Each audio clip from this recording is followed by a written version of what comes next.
Hello, I'm the Nostalgia Critic. I remember it so you don't have to. And welcome to another rendition of Old versus New.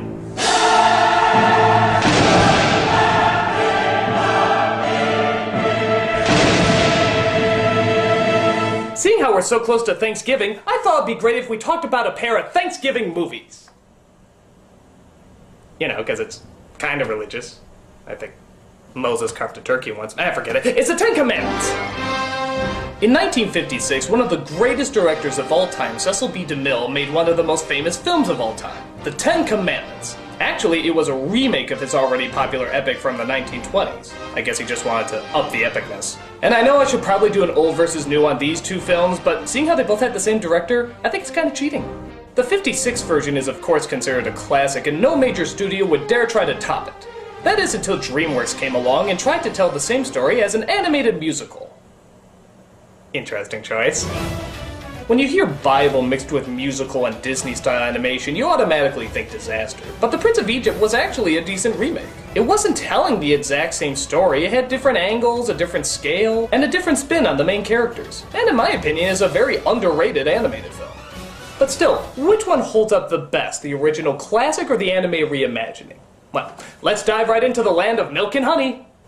That would be nice, but I'm talking about the movies. This is Old versus New, 10 Commandments versus The Prince of Egypt.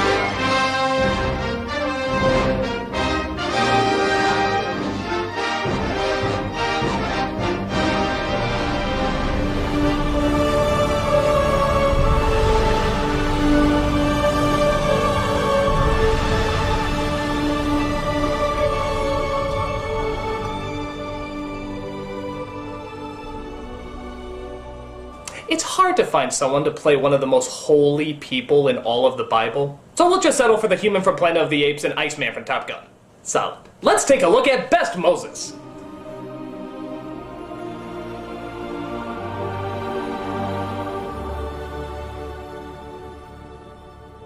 Like many of the elements in this comparison, these two performances couldn't be any more different. Charlton Heston's Moses is very much like a prodigy, even before he speaks with God. Let your own image proclaim my loyalty for 1,000 years.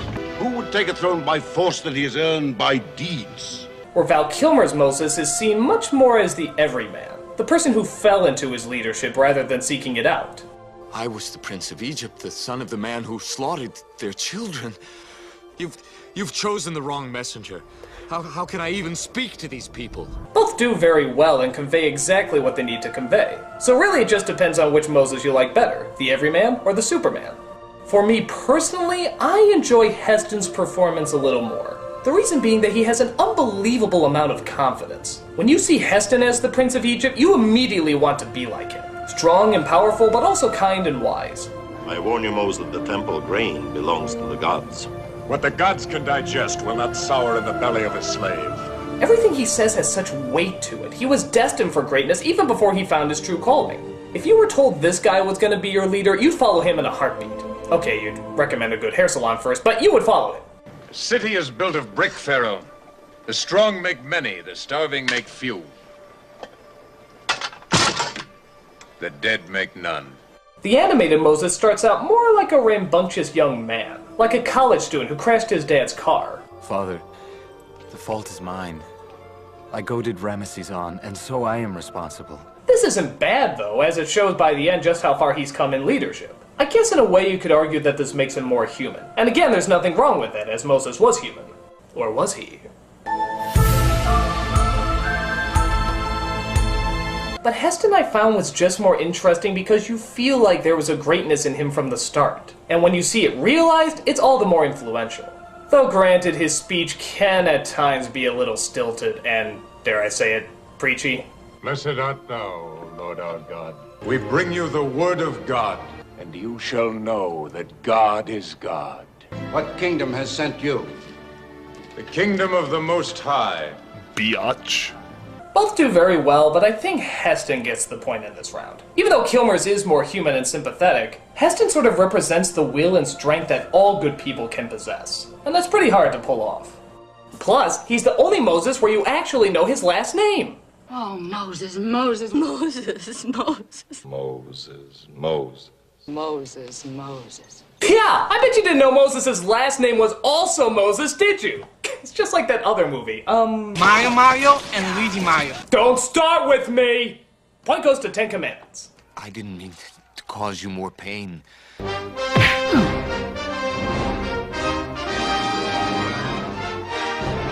But what about the villain? Ramesses is one of the greatest villains of all time. But, did you know that him and Moses were brothers? Oh, you did know that. Sorry, I didn't know. This is the best Ramesses.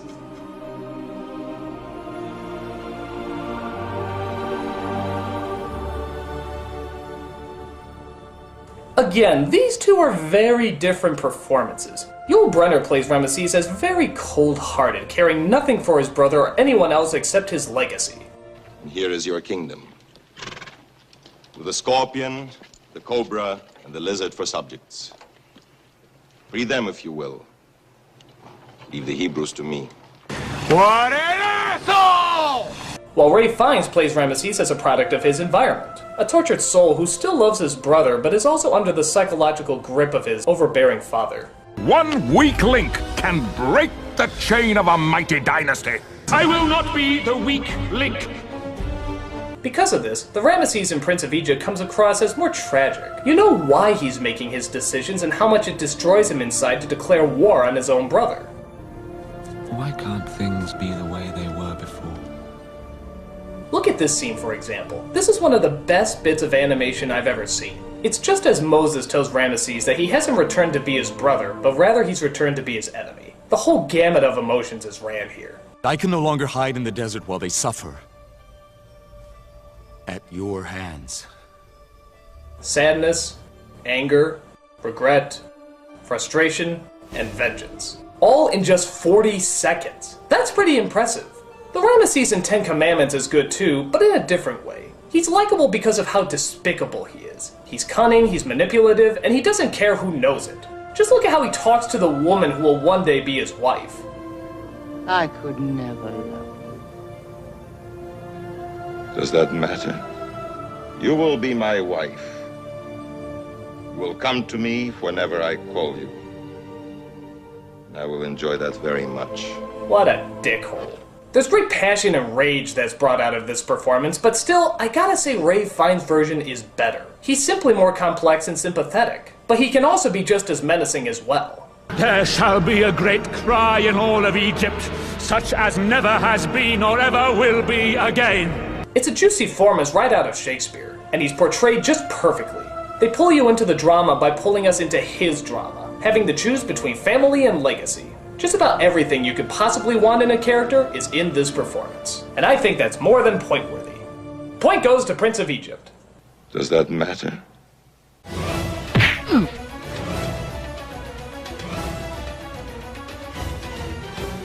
Now comes the real hard part, the supporting cast. Both these films had a gigantic cast of celebrities and all of them were absolutely wonderful. But which one was better? Let's take a look.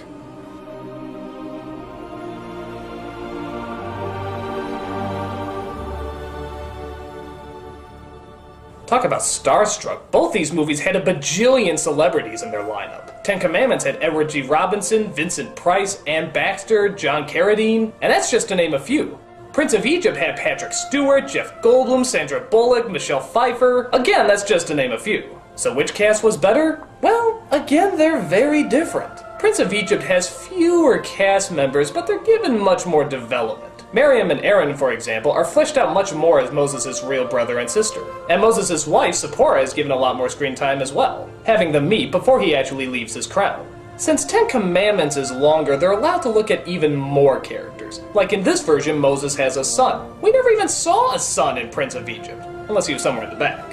The slimy servant of Ramesses isn't in Prince of Egypt either, unless you count Steve Martin and Martin Short as the high priest. Ramesses' wife, who's one of the most interesting characters in the movie, is left out of Prince of Egypt too. What's the better payoff then? Is it good to have fewer characters and more development, or the other way around? Well, for the most part, 10 Commandments comes off as stronger because even though they have more characters, they have great actors to portray them. Because of this, the relatively short scenes still get across how sympathetic or unsympathetic they are. The Egyptian that Moses murders is much more satisfying when you see that it's Vincent Price playing him. You instantly see scumbag, and he doesn't even have to do that much. That's just the power of Vincent Price. You make no outcry, Joshua. But you will. You will cry for the mercy of death. From all humiliation and discomfort. The same can be said for Edward G. Robinson. Look how cocky he is in revealing the secret of Moses' past. Even with a sword up to his throat, he has nothing to fear. The deliverer is Moses. He's Hebrew, the son of slaves. I will pay your price. And like I said, they're not all given small roles. Ramesses' wife is very complex, choosing between the man she loves and the man she marries, only to find her life destroyed by Moses and left with the emptiness of her vengeful husband. Look at this scene. He's about to cut her to ribbons after failing to get Moses until... Before you strike, show me his blood on your sword.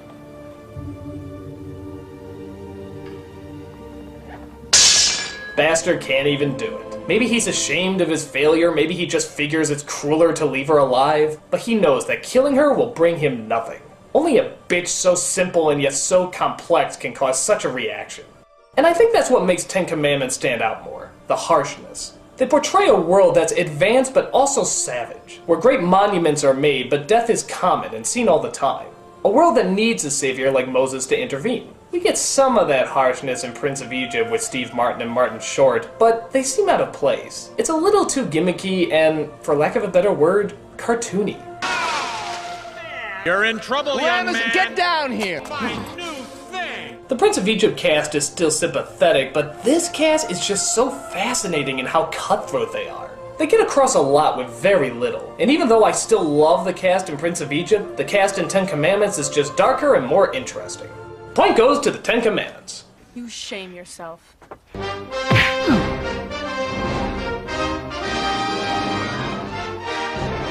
And now, the big one. The one that I thought I'd never be able to judge. God. I am going to judge God. Balls to the wall, people. This is the best God.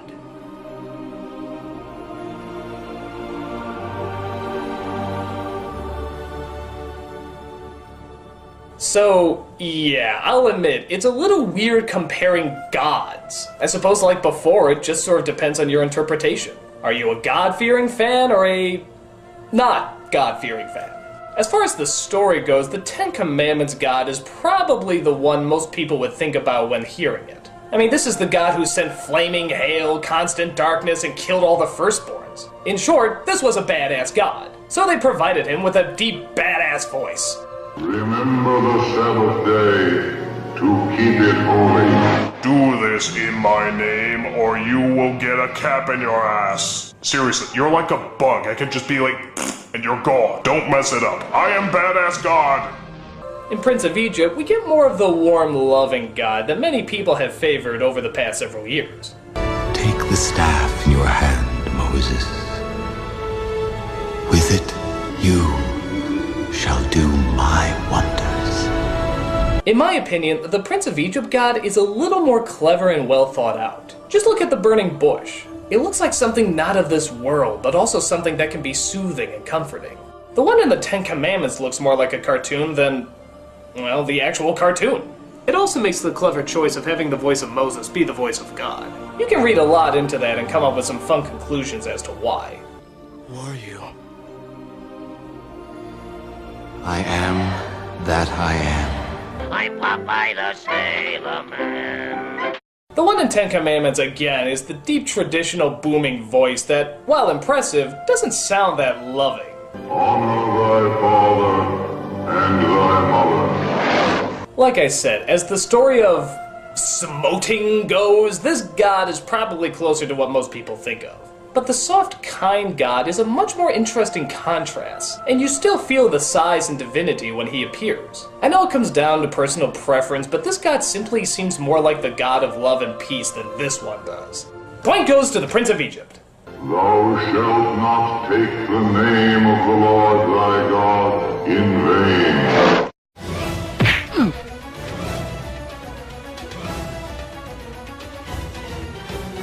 It's all tied up and we come down to the most important element, the story. This is Story for the Win.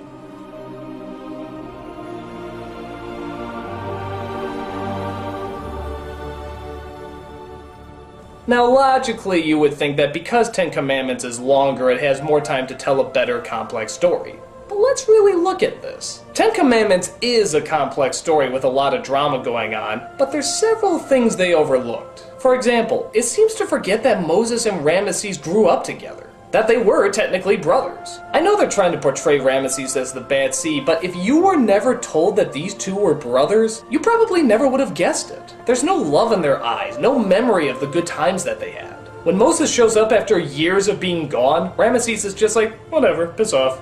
In Prince of Egypt, the heart of the entire story is around the fact that they're brothers. When Moses arrives, he has no idea how Ramesses is going to react. And he reacts like any brother would. Moses! Ramesses! The focus of the story seems to be on their relationship, and it really works. You feel the pain both of them are going through, and how much they wish they could return to what they had. This makes the drama much more interesting. I also like how more visual Prince of Egypt is. I mean, yeah, Ten Commandments looks unbelievable, but Prince of Egypt really used the visuals to its advantage. Not just because it's animated, but because they also do things differently. Like, compare these scenes back to back, where Moses tells his wife about seeing God. The original is done very well, and a lot of it is portrayed just through Charlton Heston's expressions. But in Prince of Egypt, there's no dialogue at all. I like that you have to guess exactly what he's telling her. The music almost tells the story for us, and her reaction of taking it all in is just perfect. You really feel the emotion of this scene. There's also some scriptural problems the Prince of Egypt works with too. Like in Ten Commandments, Moses turns his staff into a snake, but then the high priest do the exact same thing. Isn't the idea in both the Bible and this movie that there's only one God? How did they change those things then? Is it Insta-Snake, just add water? In Prince of Egypt, it's a bit more clever. All the tricks that the priests perform are done with smoke and mirrors. There's a blinding light when the staffs are transformed, so you could make the argument that they switched them while nobody could see. Now that's a really clever way out. The songs themselves surprisingly really help to tell the story too. Not only do they move it along, but they also show what the characters are going through, as well as enhance both the joy and suffering that everyone has to deal with. Though I will admit at times they do seem a little sporadic.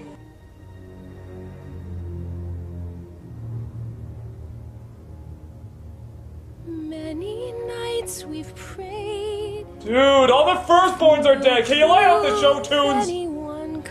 Don't get me wrong, the expressing of emotions in Ten Commandments is good too, but at times it seems a little soap opera-ish. I mean, yeah, this is heavy-duty stuff that they're dealing with, but something about the way they hold themselves and speak to one another does seem like a bit much. Forgive me, Bithy.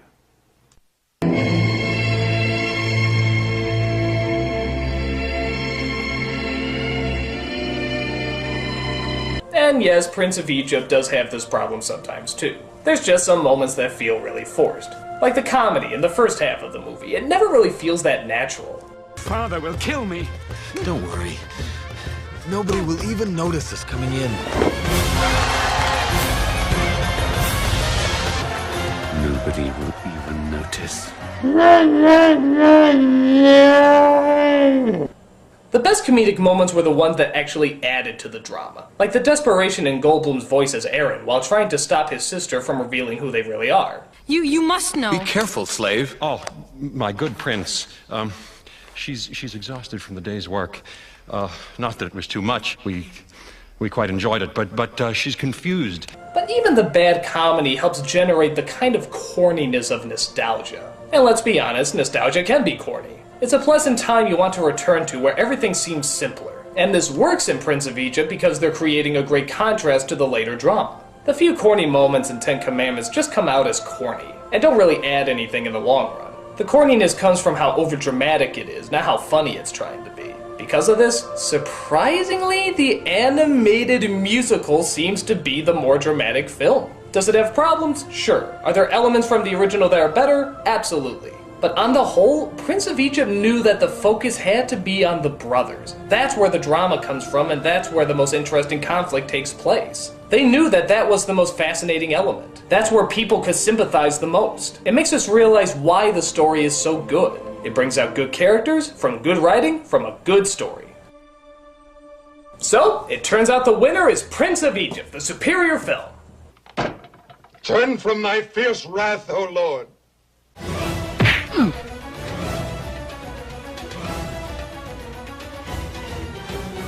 And that's all I got. Thanks for joining me, guys. Nostalgia Critic. This is God. God? Like the God? Yes, I heard what you were saying about me being a loving God or a vengeful God. Yeah? You were wrong. I'm a vengeful God. Oh. Your ass is grass.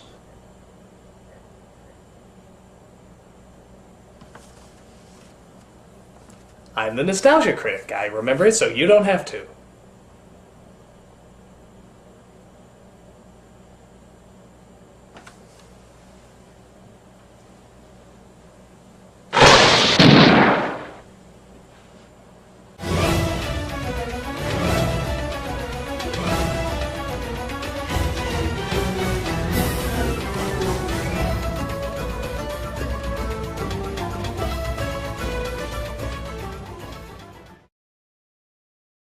Oh, Moses, Moses.